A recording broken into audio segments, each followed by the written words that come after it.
तो सबसे पहले मैं आपको एक कहानी सुनाता हूँ। जब कॉन्जूरिंग मूवी देखने के बाद मैं घर पे आया, रात को जब मैं बैठा था, तब वॉशरूम के अंदर से मुझे एक आवाज आई, जैसे कोई अंदर से दरवाजा खटखटा रहा हो।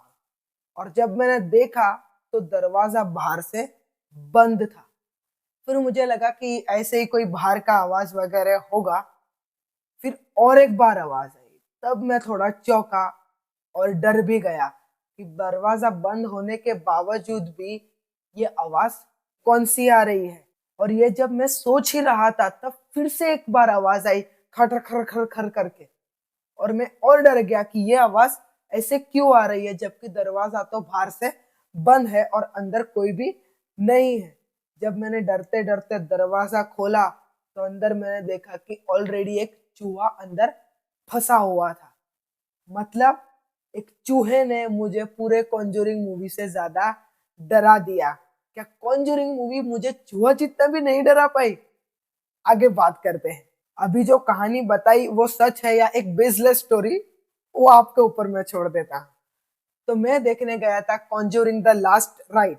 सबसे पहले मैं बता दूं कि इस मूवी के ऑलरेडी 8 पार्ट आ चुके हैं और ये इसका 9th पार्ट है, जो कि आखिरी पार्ट है।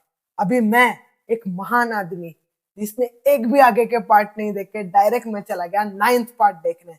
सोच रहे हो कितना महान हूं मैं? तो मैं आपको पहले ही बता दूं कि मैंने इसके पहले के एक भी पार्ट नहीं देखे थे। मतलब इसका जो कोर था वो मुझे पता ही नहीं था। पर ऐसे ही मैं इसके हॉरर को देखने के लिए थिएटर में चला गया। और ये मेरा पहला, मतलब फर्स्ट हॉलीवुड मूवी एक्सपीरियंस है। मैंने इससे पहले एक भी कोई भी हॉलीवुड मूवी या फॉरेन मूवी नहीं देखी है, ना ही थिएटर में ना ही घर पे। तो आप ये भी कह सकते हो कि ये मेरा फर्स्ट हॉरर हॉलीवुड एक्सपीरियंस था। तो इससे पहले मैंने हॉरर मूवीज भी ज्यादा नहीं देखी है, तो भी ये मुझे डरा पाई है या नहीं, चेक कर लेते हैं। क्योंकि मेरे जैसे बहुत होंगे जिसने इससे पहले 8 पार्ट नहीं देखे होंगे और इच्छा होगी कि डायरेक्ट 9th पार्ट देख ले। तो इसके अगर हम स्टोरी की बात करें, तो एड और लॉरेन जो कपल है, उसने सब अपना धंधा वगैरह त्याग दिया है और अपनी लाइफ आराम से ऐसा मस्त जी रहे हैं।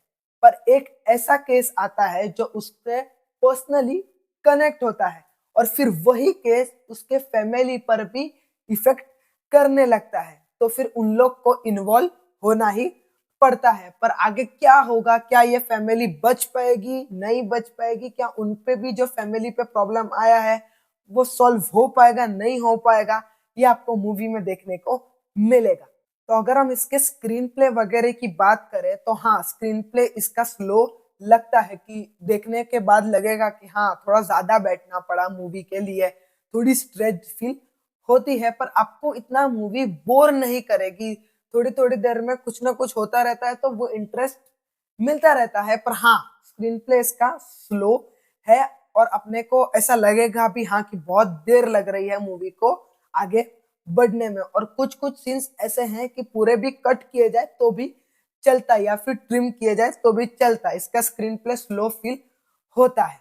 अगर हम इसके कहानी की बात करें, तो एकदम सिंपल सी कहानी है। मैंने इसके पहले के 8 पार्ट नहीं देखे, तो मुझे इसका कोर तो नहीं पता था। पर आप अगर डायरेक्ट 9th पार्ट भी देख रहे हो, तो ऐसा नहीं लगेगा कि कुछ समझ नहीं आ रहा। ऑलमोस्ट आपको पूरी कहानी समझ में आ जाएगी, 90 to 95% समझ में आ जाएगी। 2-3 चीजें हैं जो समझ में नहीं आएगी, पर ऑलमोस्ट जैसे सब चीजें समझ में आपको कहानी में आ जाएगी। तो अभी बात करते हैं इसके सबसे मेन पॉइंट, यानी इसके हॉरर की। अगर जो इसके हॉरर की बात करो, तो अपने को यहाँ पे 4 से 5 जगह जंप स्केयर देखने को मिल जाते हैं। अगर जो आपने बहुत कम हॉरर मूवी देखी है, तो शायद आपको ये जंप स्केयर डरा सकते हैं। क्योंकि ये जंप स्केयर में भी सबसे ज्यादा डराने का काम करता है इसका बीजीएम। एक बार आप शायद बीजीएम बंद कर दो तो आप जंप स्केयर से भी नहीं डरोगे। पर बीजीएम इतना लाउड और इतना अच्छा बजता है कि अपने को जंप स्केयर डरा देता है। वो 1-2 सेकंड के लिए, पर हाँ, एक बार चौंका तो देता है। ऐसे बहुत डरा नहीं देगा, पर चौंका तो देगा। बाकी मुझे इतना कुछ हॉरर एलिमेंट इसमें लगा नहीं, जिसके लिए मैं पर्सनली बहुत एक्साइटेड था। यह मूवी हॉरर से ज्यादा अपने को इमोशनल कनेक्टिविटी फील करवाती है कि जितने भी कैरेक्टर्स हैं मूवी में, उसमें जो भी केमिस्ट्री वगैरह दिखाई गई है, वो अच्छे से फील हो जाती है। और जो मतलब फादर इन लॉ और सन इन लॉ के बीच में जो तू मैं बताई है, जो नोक जोक बताई है, वो भी अच्छे से फील हो जाती है। वो सब देखने में मजा भी आता है। पर इसका जो मेन एलिमेंट है हॉरर, वो कहीं ना कहीं हमें यहाँ पे मिसिंग लगता है। हॉररनेस हमें उतनी फील नहीं होती। और अगर जो मैं सच में बताऊं मेरे थिएटर एक्सपीरियंस की, तो एक दो जन जो मेरे पीछे वाले रो में थे, वो सीरियसली बोल रहे थे कि जितने भी इसके आगे के पार्ट्स है, उन सब में बुरी ये वाली है। अभी मैंने तो देखे नहीं आगे के पार्ट, तो मैं कैसे इसको वेरीफाई करूं? पर वो बोल रहे थे। हाँ, मैंने नहीं बोला, वो बोल रहे हैं। तो ओवरऑल इस मूवी को मैं दूंगा 3 आउट ऑफ 5 स्टार। तो मुझे बताइए कमेंट में, मुझे कौन सी हॉरर मूवी देखनी चाहिए जो सच में डराए भी। और आपको ये मूवी कैसी लगी, ये सच्ची सच्ची वाला कमेंट नीचे कर दीजिए। तो आज